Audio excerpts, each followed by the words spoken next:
আমি অবাক হয়ে গেলাম।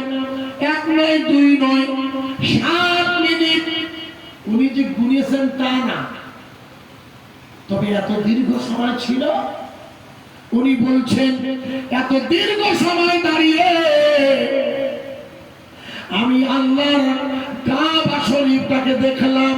একটু জোরে বলা যাবে না সুবহানাল্লাহ? বলে আল্লাহর কাবা দেখার পরে আমার মনে হলো কাবা দেখলে হজে যায়, হজে গিয়ে কাবা দেখে 2 রাকাত নামাজ পড়ে মাকামে ইব্রাহিমে, মাকামে ইব্রাহিমে কি আছে? মাকামে ইব্রাহিমে গিয়ে দেখবে একটা পাথর আছে। আপনার যে পাথরটায় দাঁড়িয়ে ইব্রাহিম নবী কাবা শরীফ গেঁথেছিল।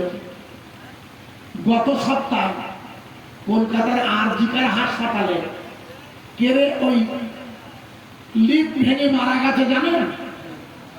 এই বাবা, লিফট ভেঙে মারা গেছে, লিফট ছিঁড়ে মারা গেছে। ইব্রাহিম নবী যে পাথরে বসে ওই কাবা বানাচ্ছে আল্লাহর হুকুমে, সেই পাথরটা উঠছে আর নিচে আসছে। ঠিক যেমন রাজমিস্ত্রি কাজ করার সময় ভাড়াগুলো বেঁধে নেয়, ওই রকম উঠছে নিচে যাচ্ছে। একটু জোরে বলবেন না? গোটা পৃথিবীর মানুষ দেখে এসেছে, সেই ছবিটা এখনো আল্লাহ রেখে দিয়েছে। পাথরের উপরে ইব্রাহিম নবীর পা। কেন? উনি ওই পাথরে দাঁড়িয়ে কাবা শরীফ গেঁথেছিল আল্লাহর হুকুমে। আপনারা এখানে যারা আছেন, পাঞ্জাবে যেমন গেছেন, সিরহিন্দে, পাঞ্জাবে সিরহিন্দে যেমন গেছেন, খাজা বাবার রওজায় গেছেন কেউ? আজমির শরীফে কে? আপনি গেছেন? আপনি গেছেন আজমির শরীফে খাজা বাবার রওজায়? ওই যেখানে গিয়েছেন আপনারা দেখেছেন কি? তারাগড় পাহাড়ে যেখানে বসে বসে উনি মোরাকাবা করতেন, আর ওপর থেকে জাদুকর জয়পাল আর অজয়পাল পাথর ছুঁড়ে এরকম গড়িয়ে দিয়েছিল হুজুরকে মেরে ফেলতে। পাথরটা যখন গড়িয়ে যাচ্ছে, হযরতে খাজা মঈনুদ্দিন আজমিরি উনি পাথরটাকে হাঁটু দিয়ে স্পর্শ করলে, হাঁটু দিয়ে স্পর্শ করলে পাথরটা দাঁড়িয়ে এখনো ঝুলছে। দেখেছেন কি? সেই পাথরটা এখনো বর্তমান, ও দাঁড়িয়ে আছে কার হুকুমে? একটু জোরে বলবেন না? আল্লাহু আকবার, আল্লাহু আকবার। উনি দাঁড়িয়ে আছে আল্লাহর হুকুমে। আশ্চর্য! আমি দেখি আর নেই। প্রথম যখন যাই ছোটবেলায়, আমি বলি আল্লাহ একই, হ্যাঁ পাথর ঝুলছে আল্লাহ। একটু জোরে বলবেন না সুবহানাল্লাহ? হযরতে খাজা বাকি বিল্লাহ বললেন, হযরতে খাজা বাকি বিল্লাহ বললেন, আয় আল্লাহ, আমি তো কাবা দেখেছি, এবার আমি কাবা শরীফ দেখার পরে আপনার কাছে দাবি করছি, আপনি কি আমাকে পবিত্র জমজমের পানি খাওয়াবেন না? আল্লাহর কসম বলছি। মুজাদ্দেদ আল-ফাসানি আহমদ ফারদুসির হিন্দি উনি জমজমের পানি চেয়েছে। ওই মক্কা জমজমের পানি পাঞ্জাবের জমিনে এসে পড়েছে। জোরে বলেন, আরো জোরে, নারায়ে তাকবীর। ওই জায়গায় রহমত নাযিল হচ্ছে, বোঝাচ্ছিলাম।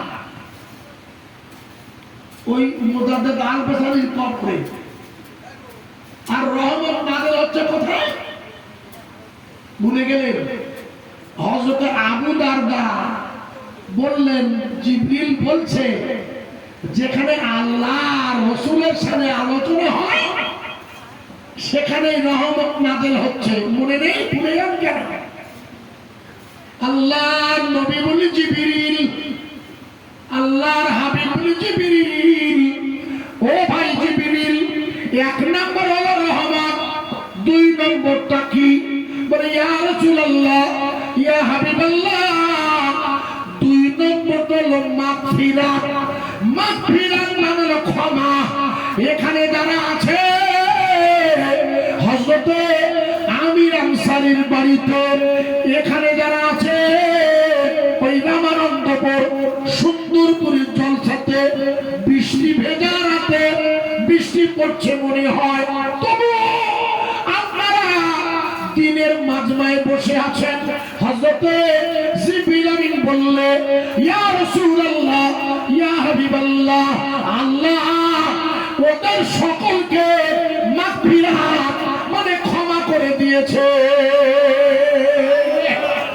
জোরে বলবেন না? তবে এই মাজলিসে বসলে আল্লাহ তাকে সর্বক্ষণ ক্ষমা করে দেয়। একটু জোরে বলবেন না? আরো জোরে বলবেন, আর একটু জোরে বলবেন। আর রাসূল বলছে, জিবরিল 3 নম্বরটা কি? 1 নম্বর তো রহমত, 2 নম্বর তো মাগফিরাত, তা 3 নম্বরটা কি? বলে বুঝুন, 3 নম্বরটা হলো জাহান্নাম থেকে তথা ওই জাহান্নামের আগুন থেকে মুক্ত করে আল্লাহ ওই দলটাকে জান্নাতি বানিয়ে দেয়। না সেই দল আমরা, সেই দল যারা এখানে বসে 1 মাস রমজানুল মুবারকের রোজা রেখেছিলেন, যারা রহমত মাগফিরাত